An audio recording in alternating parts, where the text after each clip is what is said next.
Pathian lungsit mi khutu lai na happy na ilagaw ihinaw ita asaw ilung puno. Tia kisay jinghi Krista ta asa Krista lungput Krista sung lagaw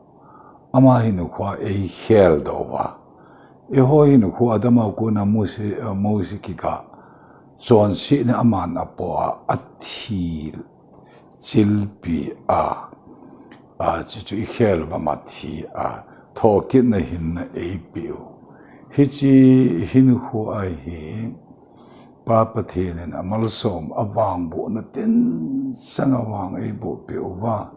nitin hinhu din mun hi leisin etiven subset na mun gamalyan na wahin asa nagante na hin eibom zengubin situ kicha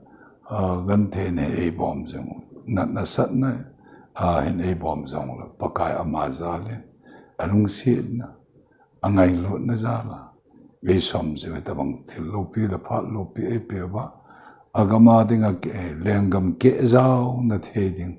phát muốn ai điện sa cái giống thung ai là thế chẳng hoa chung ai giống nó van phát va cái giống cái van phát na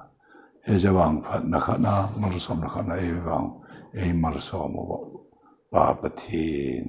thang ba en umzo hanlang tu de na den pi ke ho lim na eti di ham pa pathin nen ke le nang ho de nga ipi thil ho nga ya ilagaw an diu hi ipi umam silai hi tu ni hin hu in cham kim ti sung cha ti thu dol hin lai hi sermon thupi ho hi pakai mang cha in it in e pu juven cha hin pin tha na ding hin thu hi kisei talo zo in ipin nau atha enu Krista zo ta sa pin zo ta sa pin pa adama ipin tawa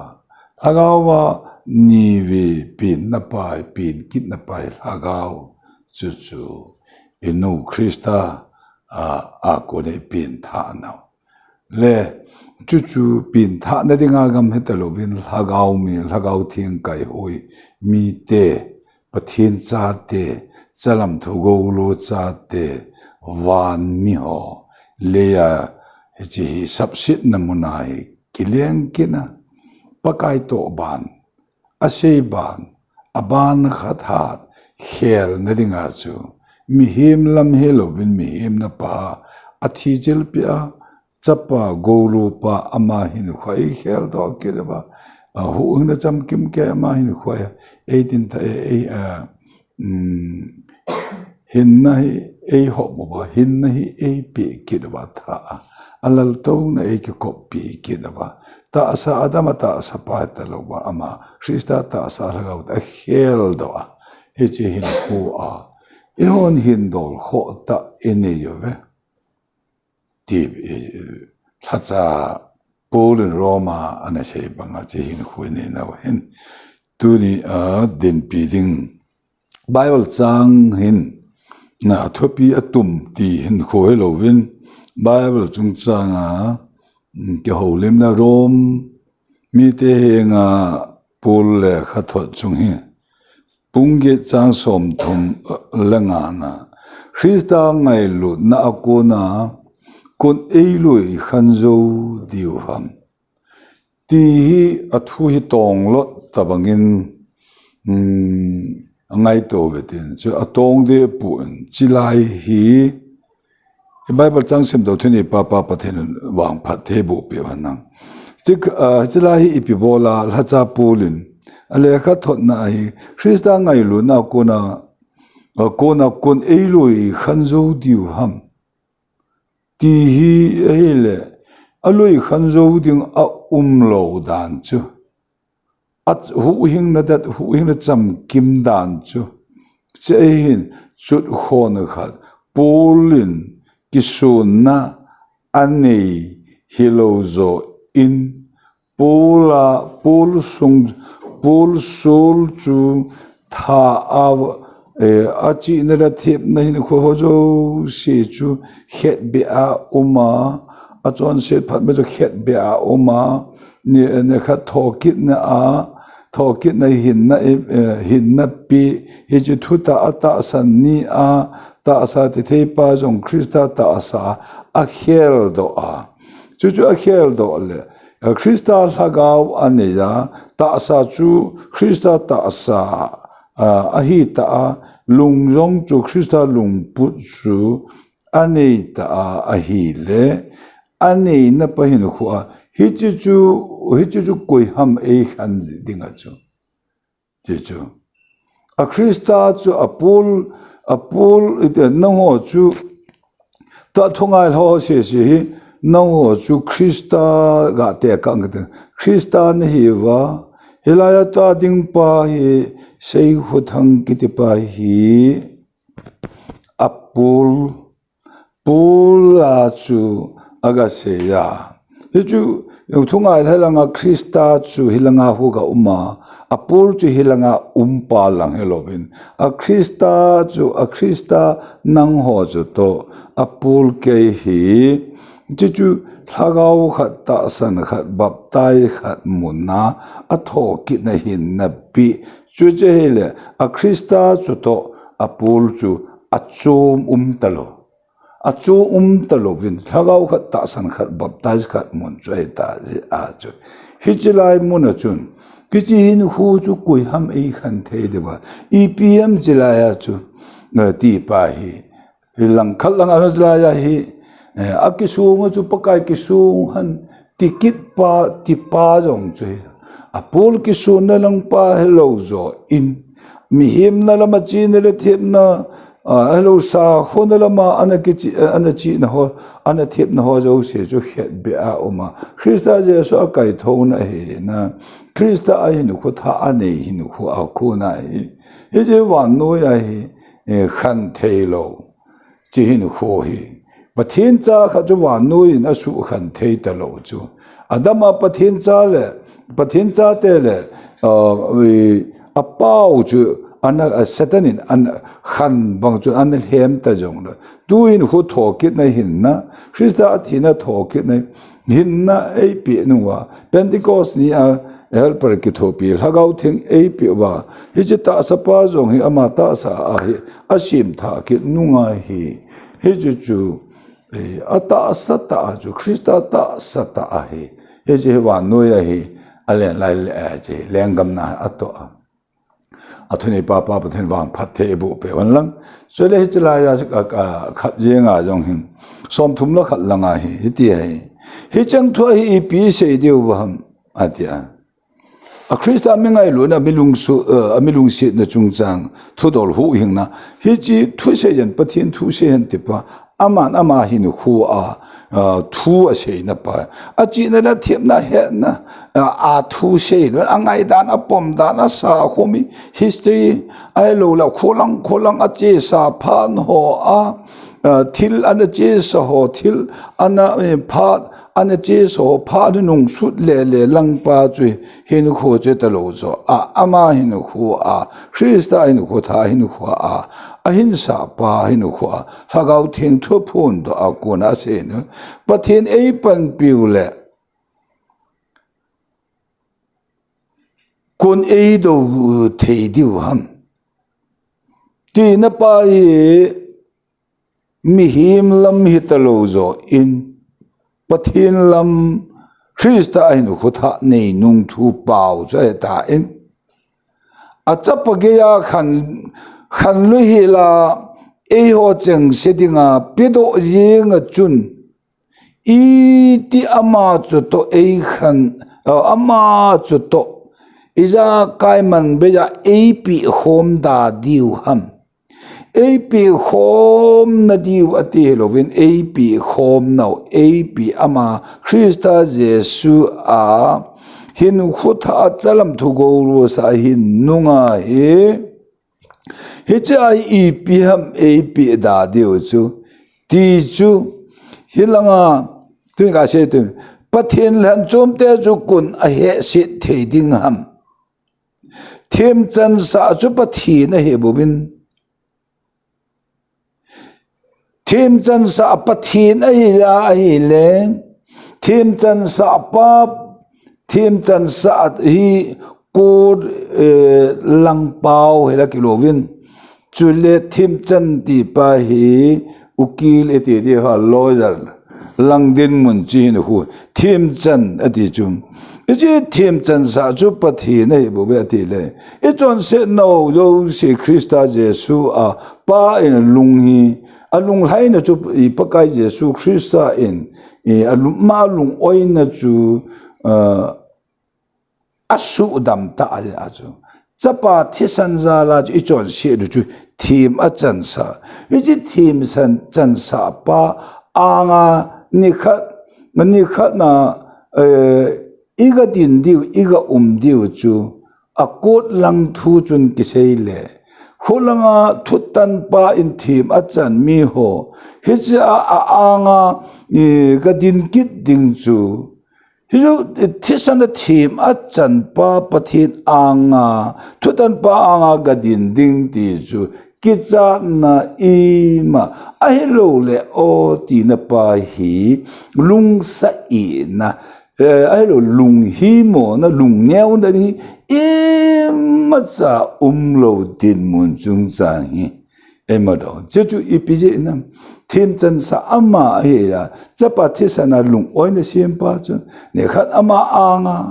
van injut na lampi chu Krista chai kena Krista ache jo se pa ko ma lut ding ho chu ngi thisan na thim chan sa pa pathin chai le hilaya hi ipi imam chi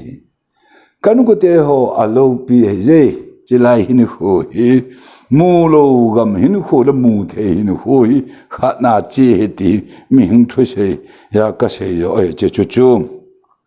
thim chan sa jo pathin thim chan sa pa anga gadin chu nilopi ni ai ta ja chu amen hallelujah ti lo chu pathin cha te ikinep na chu he ju ikinep na lin pin chilai ta he ja la cha na enjong e ikinep na chun e jum so po we ati la an se ke la ban ke thim mo chan sa ding koi ham je sei ta wa thim chapat thisan zala thim chan sa pa nang la kai thim chan sa pa ho le jon tha noi ki loyang se ne paklu se mu phun kam ja to go nop sem do ho ha che phun sen ho ai lo le jon than hoi ho gu cha la cha da tu tha ho mi se dem la do kelang khan ke bung khan bo ho ye chu kun no lung put chu Satan a lung put na pa chu he chu Krista mi hu hing na la pa pathi ne achapa Krista thisan zala thim achan na hi chi thu ta hi ta san na chu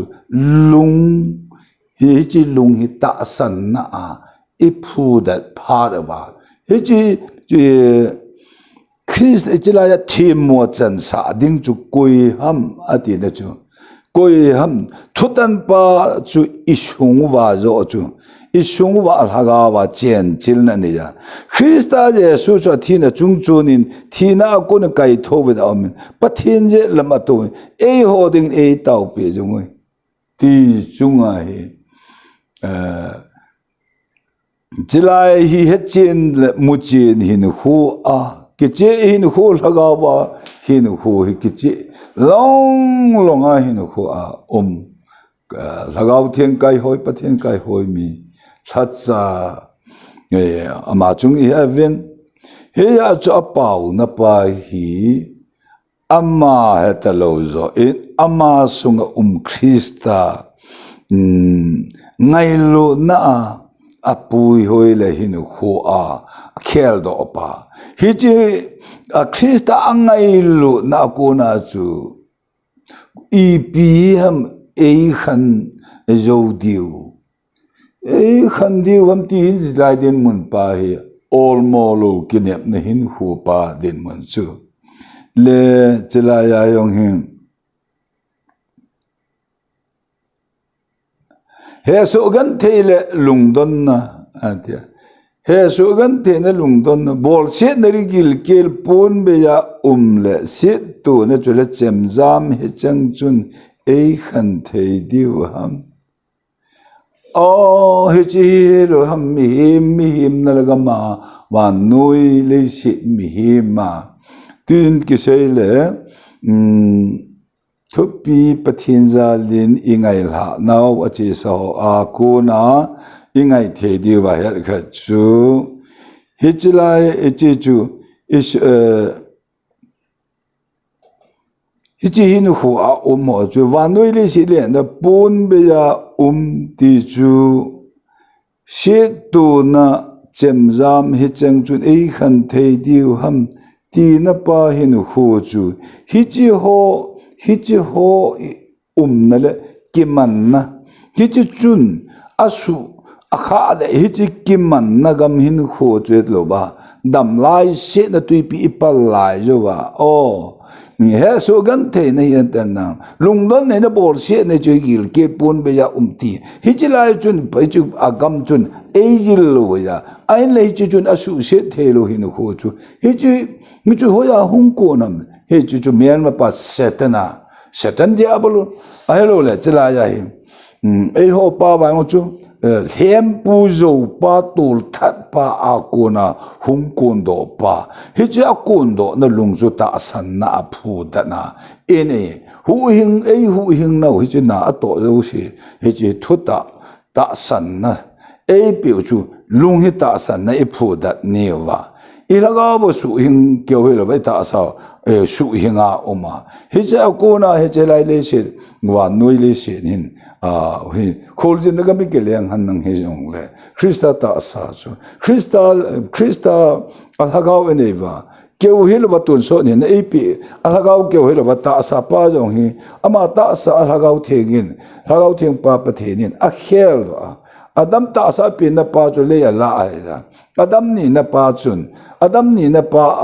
tu na adam ni na krista ta sa ita ke sei pa alhagaw theng pa pa thenin cha pa pa the ni ni cha ta sa pa chu hagawa a khel do pi kina damaska khopa ma ko na he chi thu ta ata san ni chi hin hu a ko na ata sa te the ong hagawa khel do ama chu thi wa noi de nga chu ma thi krista do na hallelujah anapang pa chu wa noi de nga athi hing chu a hin pa chu krista zo chu ama ai hin ti hi ji thu ta hi ni he chit na ram hin hu anei pha na hi ji wa noi thu ho hi krista do na le zon tha noi se se dem la do ti gam chu hi ji chu bolang thil thu he ta che bolang thil thu him hichi sanga kondo na lungil sanga thopi jo he sungil lama krista hagaw chen chil na uma keu hilo ba chi thuta eta san niwa polin kho chun sei te me sei ho tin in ho ke chen edung chu polin kho chu hichi krista do ke tu masanga krista do chu hi ama thu sei ho jo chu ana tha chu krista khunung ju ho krista man cha sol cha ho jing jong chu ana tha na stephen a tha la yang chu head to sa pang pa chu ana hi ya ni chu krista ado na lai pa krista amat kina ngaman len se ba chu mi man len se ma apan sa anu pa angai alen ai lu la anga akarbar business lang ho zo si jan andal ha the nau pa chu polin jong se lai krista do na kum phalai a chi na hi chi do na pas damaska khopa ma ji do pa jo ko ye hi ti chu krista chapa pathin tun so hing pathin chapa ti chu ki chi ta lagaw hin khuwa thia tho ki na hi chi thu ta san na hi awa la lagaw me na ani pha na hi chu aman an do yung pa chu pathin chapa hi po ko pathin chapa cha thi na tho ti thu chu ngol kai thua juda hova lunglu ta pa hin khu chu juda ho Krista chu not manga ajuda ho pa chu ajuda ho pa zo chu lal mo na hung changa Krista ta san na hung pi ling khan te ta ti ho ngai sa na ga ma a phungol kho khalpa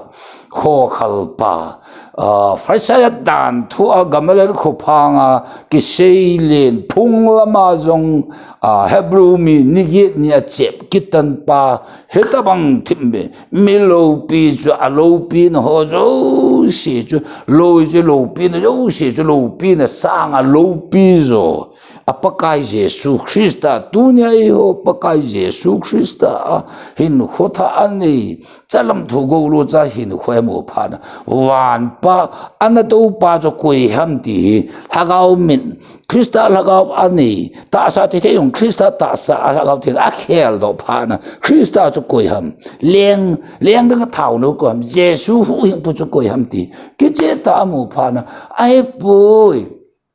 ti lang he ê vang lên xem họ lên xem ngắm man họ mi man pan sa nau pa chu chu ga se ya ê rui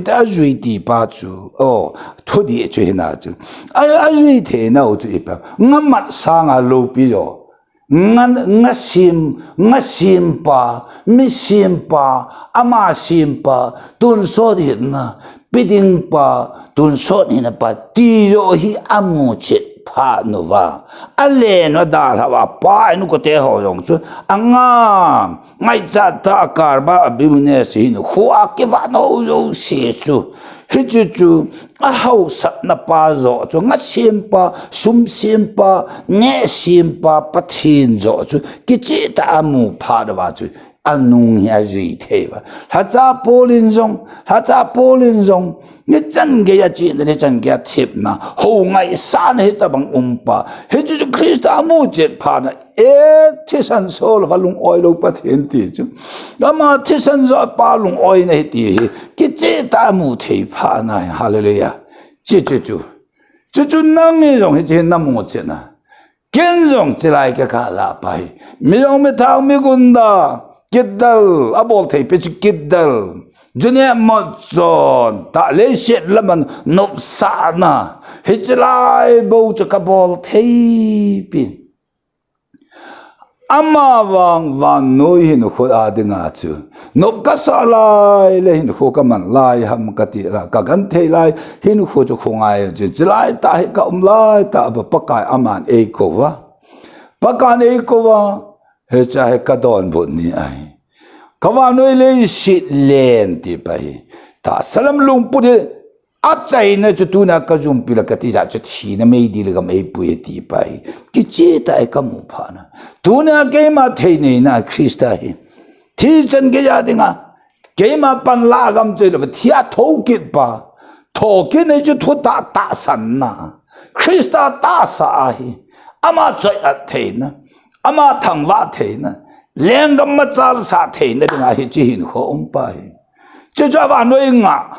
mi Krista to che wa noi nga wa noi nga ka ti I ta anga ma noi nga wa solin jong Krista ado na chu Damaska khopa ma Krista mu pha na e ado pa chu ama ya la ga wa na ta sa long pu ho hing tun sol hin na pepa apakai ti hemu pha na awa noi len awa noi adal ha the na he che ti ya chu min Krista hi Yesu hi thia thau kit pa hi jon se le ma de nga thi ni thuma ke vu ha sra ta mit thila jon se ne lo Krista kai thau lagao thian kai thau pa he je thu ta san ho hin he je thu ta san ho hin he je thiên chân sa pa the de pa thiên anga ko ham thi mo e chân sa ding jule he jila ya ani sun cha pa pe do pa apa ka Yesu Krista in ama lagao in na ta sa lung put he je chu am e pi uwa a pe a Chuchu ama hinu kholo pi chui hinu kho chu pi phana ton sot chapa golo chapa ama ban ta e tun nau pa chala hi chi thu ta he jet na ko na hi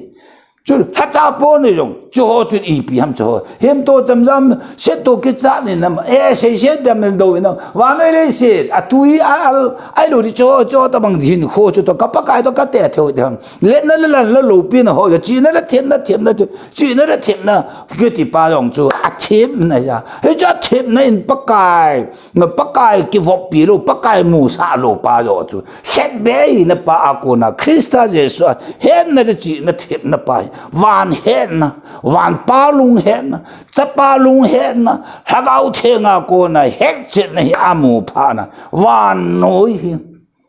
a châu the i piam chu e khan the de hem tu chem zam nam e lei ga ma de ga chu hem tu chem zam chu hi lo ong ki tha na ji chu wa no ya ki tha na chu hi lo ong se de ho chu lo ong a ha ji chu gan the chu lo ong thu ha sa chu chu lung hem lung bol se na ho hi chi chu hi lo ha hin hu gan the ti hu chu so pe te ho he je chun asu se the lo hin hu chu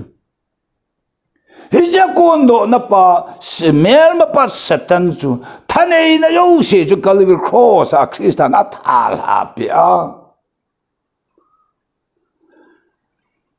thal la pa na ma hin hu a Pentecost nia lagao thing ni chu hin hu tha chalam thu a sim tha nei sim tha na we chu mo che na ko na tua con nó lung hang tay tua con nó dòng tay tì cái mi thu neo cha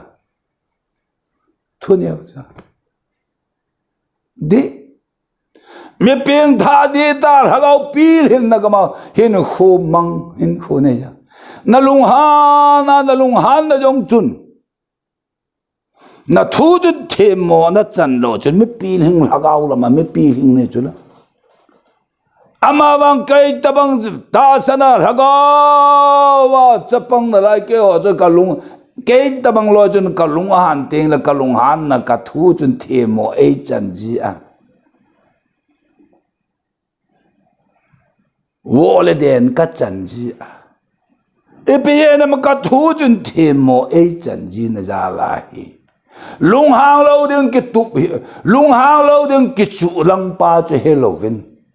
lung hang thei lo thi ne chan ga ya cross so nga tho ka ding a tho pa hi ton so da mun mei dil ka zot na ding ka na ding mon zo se khat ve thwa alal to na hinda la pa na man a tho sai na pa hi chu kin hi chu ka thu ding a lo su he ji wa noi le se Hiraya khutha lau na hung pa chu lunghan na pa chu lunghan na mala chu lunghan thelo pa chun kapa ai thele che mi ho hi ngai dam a chon si no ngai dam a he lowa bol te pa lunghan lo ke chu ta lo wal ha ga mi te lunghan thelo hin khu hi nei chu e ji her va he wan no he jo ba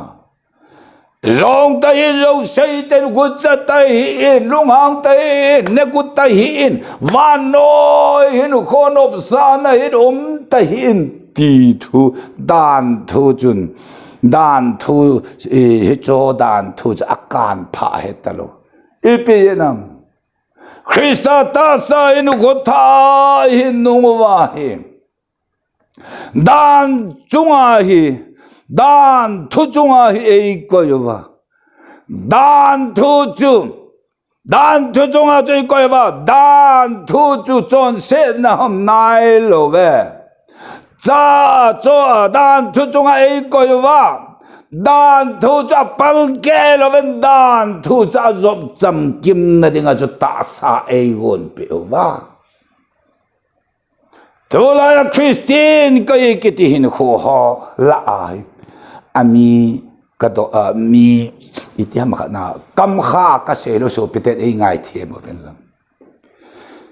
Chú chú là đàn thu chung à kiểu mà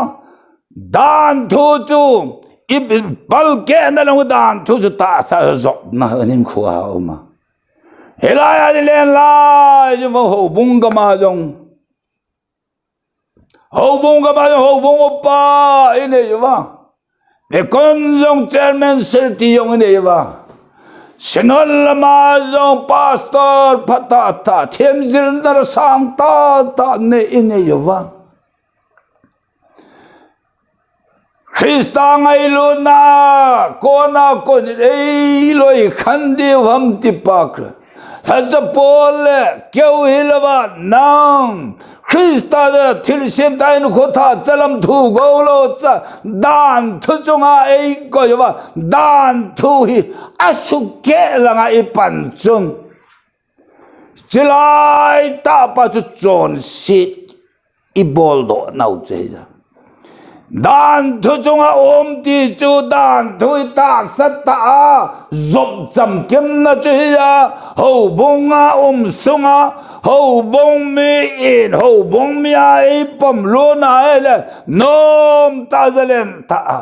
hậu bông oppa de con ho in avai po nau va amao e pathe nên là hát sa tiếng hậu lắm coi khô là về ngã tiếng hậu lắm coi tiếng atunova mà ho thu sei le ama ho vai hộp na ho dan thu chung thagao mi pathen mi ho chun ama ho thu chan ge ya he azop ba hallelujah su cham kim na ne hata ho in wang a sei chu ai po ya ma ho kyo yong chon se ho ai lo vale chila ya va no ya dinga chila yin khu a khoi phalo hu hing na jin khub he khalo le hu hing na thu ta san lo ho mi kho ho chung no ya yong chu na luat di a thu yop na le hin na ke copy gam chi hilo zo in hi chi la gao mi pathen mi ten gam mi la zo na diu lang cha se ya dan thu chung senod sunga koi ho bung ka ti lo koi senod ka ti hilo ho bung ki ti pa le chapa lagao theng ta sa lagao hinna lung po hu hin cham kim ma hu hing ho ki loi khom ho bung chi sanga ki cho do ho bung pastor ki ti ho chong pathen pakaya tun ama ho thunoi hello na vai hom na no wa jong chu dan tho chu ta sa ta su cham kim na ene hilai ho bong che na long pi a jeng a jong ka sei nom kha de ma Pastor hi na cha sang le lang cho ka ti hilo zo en ho lam ka hi na do la chu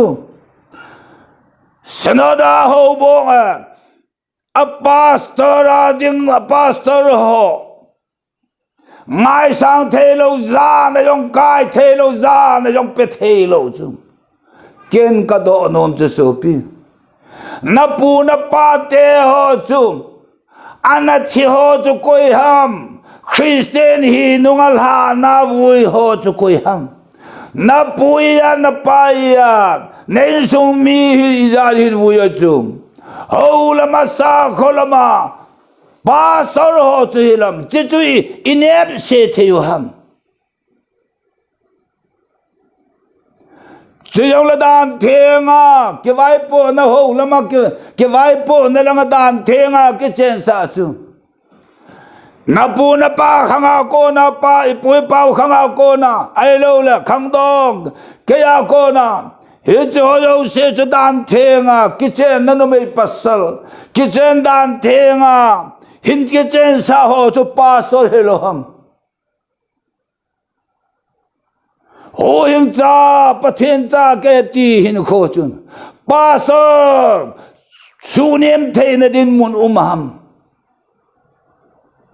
Sunom paute susang hute katilo dan susunga chun dan tu apal ke hello vela su sin a chut pa hello dan tu ta sa ta su cham kim ne ti le izat mithi pastor beer pastor sinot pastorin mithi avui takawahi na palong na rido long na pulong hikon avui ngayam Christian te chilai yong hi ka sei do no mo kha a chum lang ngong te chole ho bong upa I malwagel hin kho hos ho gama Hiti sa kho gama ho bong lam kai ho bong upa iya seplo dekon iya seplo I khawan I kha kai kha chun ho bong upa chalo hello ham nang tu ni le ni nang ki sei dang chi ne le thep na ai lo kom tam hin khon yong le ho bong upa hello ham ho ina pakai henga na ran do ji chu dekon ho hello ham ho lam kai ama oilo ham bella dunga pasar ho bongo padikon oilo ham pakai ata saine awa chisan ito nau lima ke bol ho jadi kon ho jong pangailo ham hilai he ho bong mite hoilai ho bong apol thu ka selo Krista zala kasi yung tabang koi pola hello zo in Krista pola hiva helaya nang ma chu ta iti pau hi kimu khel na ding hello zo in India sunga battalion thousand battalion a ke bol na pasipay iza simseng lo ki amawang ngal ke sating le kasi yibanga barot mata ki jai hin kitya me India gam dog da la ke dog ji banga che ki chi banga hi to ni re ma pola hin ko yong le Krista to gold thun che ding he je wa la ya given khel na ding ke mu sit na ding lo wa la hin ko ji yong hi Krista za la eketip ke da hi lai ka hi ka longa lang khat hin ko khat chu ka se na hi le Krista ngay lo na koi ha may khanzo di va ay loi khanzo di va ti ni changang khan ding chu seto ki cha de nam le se lungai cha de nam ho le don ta no de nam kham na the je nam no mai pasal nam gam len ta so na nam von hoi ta nam ai lo le Krista mina chama sat le de kap le de tha le de ti nem he je chon Krista to ei khan zo di ham amen he je chon Krista to ei khan zo di ham mei chang khat chon bắt thiên gia y khơi bắt thiên gia khơi chung ác cái cáp lia hay le bắt thiên gia lo số thế yang ta salam lung bút ngay chan na he cho chun Krista mi ai na apui se thế yang ama ho ding a yo thi he ji polang thu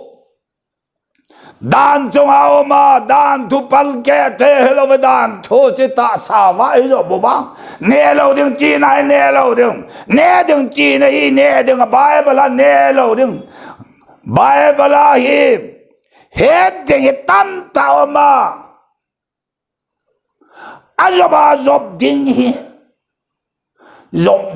al hom jam ka ti e pi ba la zob ding al hom ham bắt thiên thu bên ni bắt thiên gia den bắt thiên thu dọc hi i dọc lo vai le ki hi ho nom te lo ilhagao mong thấy lâu ilung mong thấy lâu thun thêm mô chân gì à chú ai lâu là kalva là pa đấy vô gì vậy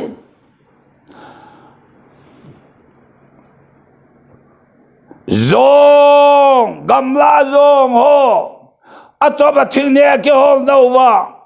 rong khăn thinh ba thinh khăn hi amad khela hết chứ thinh phunga hung la chun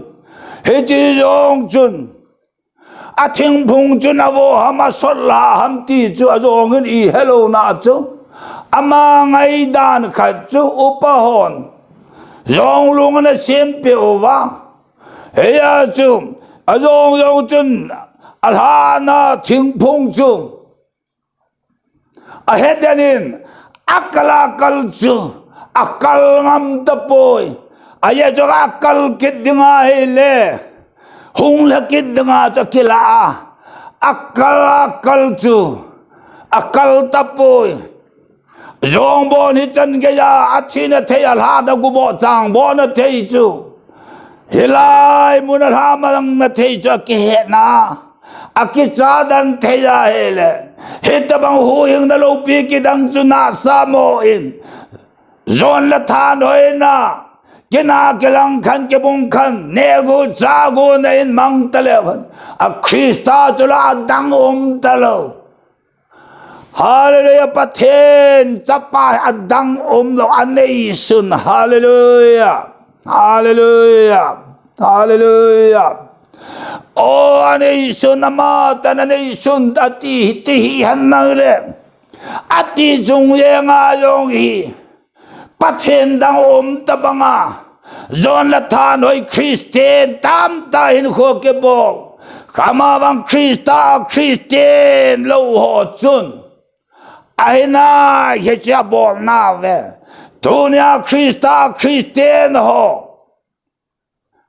athoke na ta san e ho ata sa anu isunga pe na ta sapa hije to ta san na krista lagawa ne chen chena lagau the ga ta sa the pa yong hi anu la pa pe na ta sapa yong hi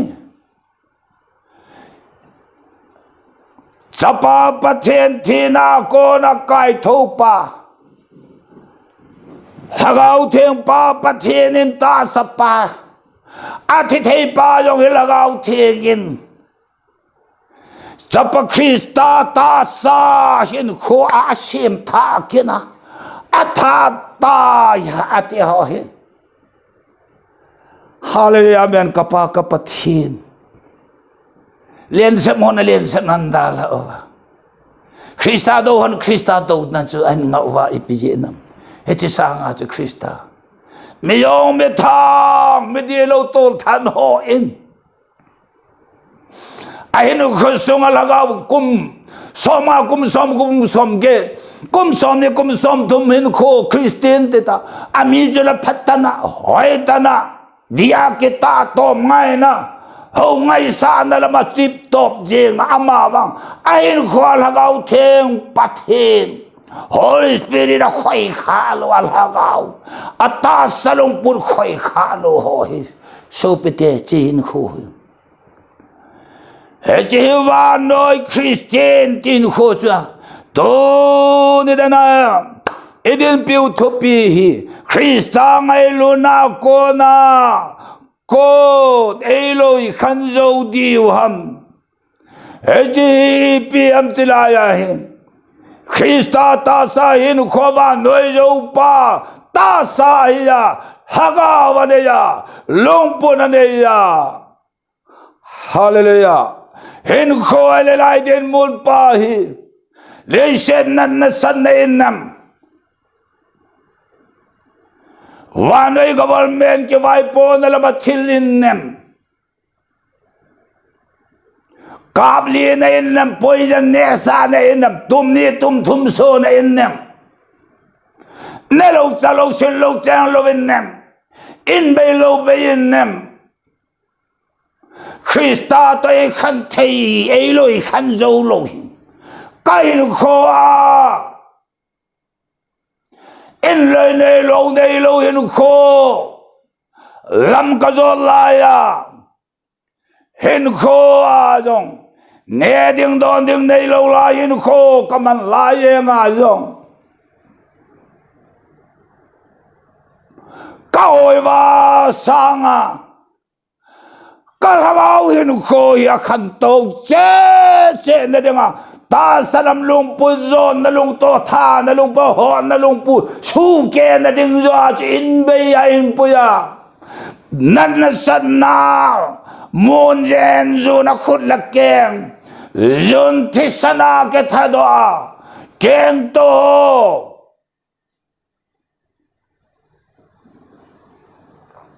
Ukengo po tui banga hin khua katemul jau se la kata sa jau se gan hingwa na ekene ya kata sa ho jo se bon zen jo na gu do tatuna hol ke hin khua kaman ama wang he chen nem Krista to eloi khan jo ding Hello, it's all said to Christa me no Susanna in a pie, hallelujah. Nello Talo Sen Lo Chen Lovin them to this and Yana in Sunga Hisopi, Cancote. Napa, Tidinga Izadoma, some la Pinelo, Nadia, Natayana, then Mungantain corner to a Hinukona Nayam. Hamboy Chaya Naboyam. I know what I eat abang. Ramno ting no ya in ko mang in ko izad. So bin a dem san and a yam chichun. He chon Christa tonului hanzo diam. Ethiopian Christa. Alloy hanzo lo the umloadum to say hallelujah. He chichun if you ever saham. Christa Christian me here now. Ako na asusa na iti here oh so pi akitang heja in may ka na hin accidento na hin gubo chang bo na hin bakaya la katiho chunga debukim law na kanay hi Krista zal hi avan noy de nga katil hin talo hi heji Krista zala Vano ya kata salhin lo pahin Krista to eloi khanjo deham Krista ta saso kala no tenu to kapulto deham man pia chodo pa ya jo kathua kaman thelo heti na lo pir pathin chang ham na pakai ti chanchuwana kapale angam lulo ding he Kasi yung bol wa Ho kom na ina patin ho Apo dole vanoy ho Pulpina tu seile Apo dola lungel ahin ko simlamal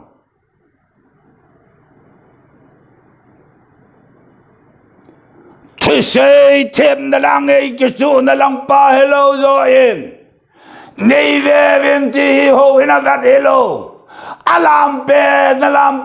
vat din kalampe na vat hello ven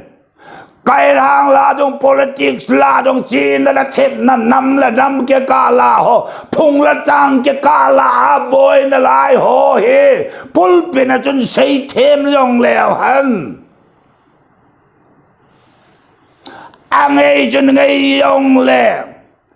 Chilai palai ta pa chu Krista to angai lo na chu dei khan thei dam ti mia thi teng le chu don pa chu azu be hello zo na don pa thi pa da zum lo ta bang bang nego ho ya pin thania a pin thania chu gu so mi tam che che he nang ho lam tam mi so mi tam che che yong la thi ta ya so mom lo ta bang Oh, mi va pari mi that pa chu. Sabawa in ko hu ngai ne Krista ngai lo nei chu tho ta san ya. Go ding la ding sum tam mo me yong le ama cha thi ta ja chu.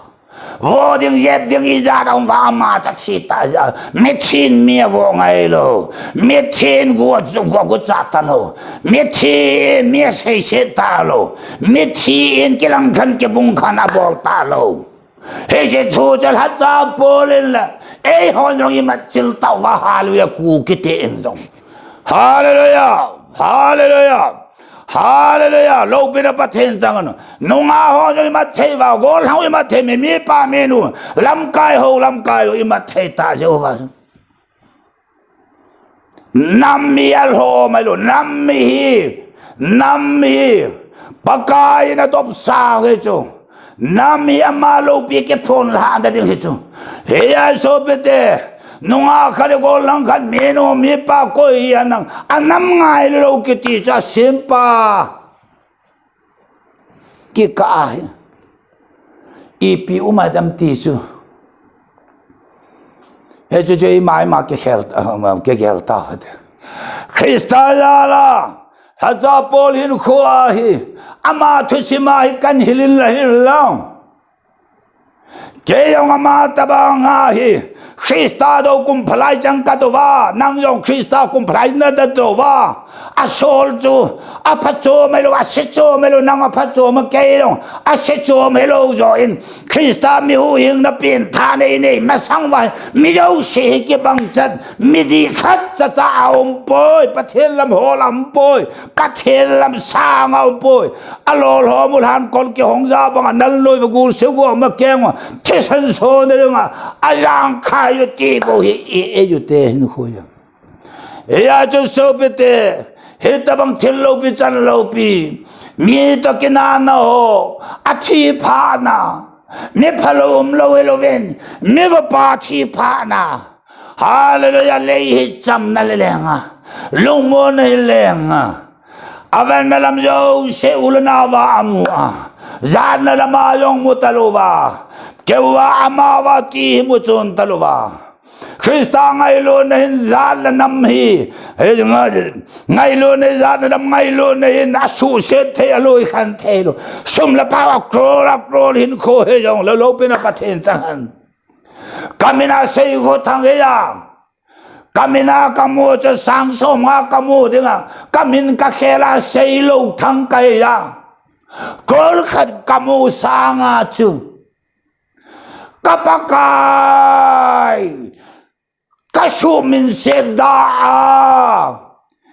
Gelngola keuhela sago kewa kauma Chia va no yin ka chung thu Aseya seyo thang Sum le de ding don ding Nei la ga ya nei ta lo yin sago kewa kong ma yin gil ke la thi ti Le hin va no hin Nu yong la kawana kapa Nabol pae Hallelujah.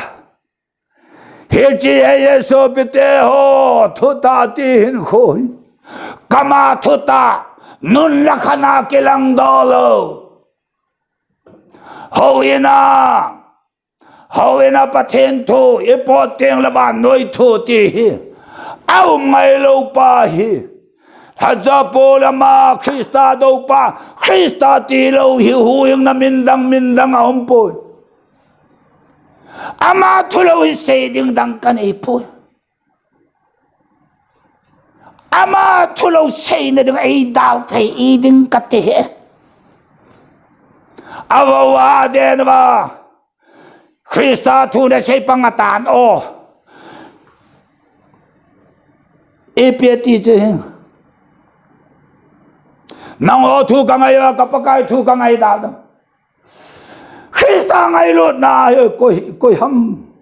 cô na coi hâm mấy đôi khăn riêng thì giờ đã na mol sop đi vô đi mol nga cái vợ cùng cái sen là cái cha đi ra đó tu à xe liu à thế tay ta đã hảo bác cái nó quá hết lúc hồi anh chị tiếp ba cho mà hi mà lâu thu hi cái mua thôi xem lâu ba Kan ko teo nula pa teo para do teo so pe teo thusim hin ki hil ta po heta kamula ka head kala ấy hu hiểm pa các chọn xét ngay đâm pa các van lụt thấy lâu nó ho ấy số lập bia ama hin khua pa có mấy bùi lụt pa ama ti lâu hi thôi say ta lâu đừng ama thôi ama nung ti lâu hi duy ta lâu đừng thu đăng hiểm say ta lâu đừng hin khua alo pi kan ko te alo pi kin ko te a chon set ke ngai dam he o a su kher ke ngai dam a don ngai dam pa zo na than ngai dam pi ho he no zo la na la sum la pa ya ho lam thu dol thu a jong ke ta lo ta hin hwa ho hi cho ho a ngai dam pi a ngai dam ti chu a pin tha wa hi chu hu hing na chu thu ta a mu pha da wa chu hi cho hi polang thu he ta ya van noi lấy yang van aso ta in sung jong he in sung dom chu van gam nai pen kita sanga ama krista ngai lo na hi thu ta hi ta san na e pe ta san ho hi achama automatic mai cham sempa hi e ho helovin mai cham sempa pa le mi chon se de ka mai cham sem krista ha pan la lấy ông hivan số năn này anh ôm ta nè lâu năn ôm ta xây xe thôi anh ôm ta anh ôm lâu ông lâu cái hết lâu lâu bên nó bắt thiên chắc hắn thứ xây cái thép lâu hậu yên sông à xây đàn patata cái chú cái lâu cái thép lâu cái chú lâu ra ama vang ấy ngay luôn Krista zalahi sei sangahi atuya zoma zoptam ka sei sanga thu sungilanga thu seipa kalagawa thu seipa kalagawa na sangai jing Krista atui zop jing hi kanom le ji nun nop nai pi ka heta Krista zala apa cham kim kai tai ti lo chon se na ka nei poi ti lo chon se sa chon se he che chon se van gam lu thei lo hin pa hi angai dam chop jenga he ta ba hu yeng na lo pi ki dang hi pa kai dang ka nei lo building dang ka nei lo ton sorin kem lo hin nei pe thei ka lagao oh damun mai dil zon dal mai hil thei rei sei che pe thei wano ya kum palai ka wala ya koi machain sayo ta go in hung kai tang boy hung tak tan so pi gol party kamu lo mi ka ngo na hello he che ta bang ka lagao lam vai laga hin ko e mai lo ka na ka so pi sayo ta hung ga ti a he che ka mai ko do alal to na e ke copy na bang hít bang lom mà chom xét ngay đâm le cái yang cái ngay đâm dâu tê cái lung dong lại mấy đi là làm pi tê tăng tê pa hin hu amai đó cái hung tan papa có mà chết ta tê này lo na bol chu nang nei lo chu jidon mi tha sao chu nang nei lo nang a setan papa mel ma che ti pia in la ngai pia hít bang chon xét bol pa chon xét khal ke cham bol khalowa oh ka chon se dei ngai dam pa Jesu gol pa Jesu so pite chelai nang paka ke paka ya koi paka da gai po mi pe the po nang a ti Krista ngai lo na koi ham e lo khan zo ti wa hi aloi khan ting pa i pa wa na i pa wa ya amma cho eeng vole ithane nau i thajung za mu Krista Jesu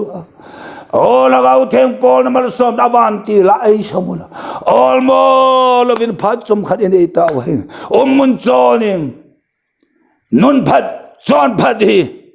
van lun na dinga ka hi chan ge yana chon sen mina ngai da ma thesana ngai lo chon sen nga pha de tai chon sen nga nei chon sen nun ta khan tan he pa kom ber nei akama pa chon set yang nga lo chu chu pa pathin asu no lagau thing tai to me ti tu ne dan thonga la yo sen ti he de a thu pa thing isei do sei sam do thune pa pa pa thin wang phat the bo pe ta hallelujah amen ei ngai lu pa Krista oh Kristan ei ngai lu na hichila ya ko na ko ham ei lui khan the de nan na sat na kan the na hem to cham jam sit to ki cha nei khan the lo de ti hin hu hi na ra cha pu he du yong na ra cha ai ge lai kong ding kin na angai yong na ra cha ho ngan he pa chon sit na khat cha nei ta lo hin hu he ama on chi cha he them lo je wa ju don sa de zon sa de wan noi ta salam lung put a ha ga au ton sot long ngai to lo le sit lung ngai cha na ho chi a he them lo he pa a he them lo we chi ngai da ma ngai dam de thu ta a he chi wa nang a ber the na ven a chon sit na su na pa na su dam pi he ti hi hin na le kha ba min chung chang pa to do van no hin le sit lungai cha na pa hin e khan the lo he ti chu van an ong van chon dan ka ne ve le sit ta na ke to lo tun ka he chen ta ka na ma ven jo hi chun hi sang a pha zo pa kai satan hi le sit na a pha ham ka ti hin van ka pa pha cha le sit pa thin he chi wa na lo se fa kapa ka sim zo eti tunin ka heaven apache pathin dang amlo tunin ka heaven hu in min dang amlo thungai ha kan ko te no a je ka shepin ata san ta amauna a shepi kinwa ata san ho de ngai jong ka tau pi kit na la ye so pe te nen sung nang ma me mal ha sat no so si pakai jin na la jang khai pi ta dam na thu ka pung dam na thu mo ngin lamon mal som na ten changa wang bu da ten changa Krista Nazare Jesu Krista me na wang ka bo thu chai the ya ka pa nei koi je ba ngai la the ya sei la the ya nang man na ra chan a nang man na ki thun do ke pa thu se asu hing ding ra gau thing nang khuna han do en tho ki ka pa kai Jesu min ka ta wa le amen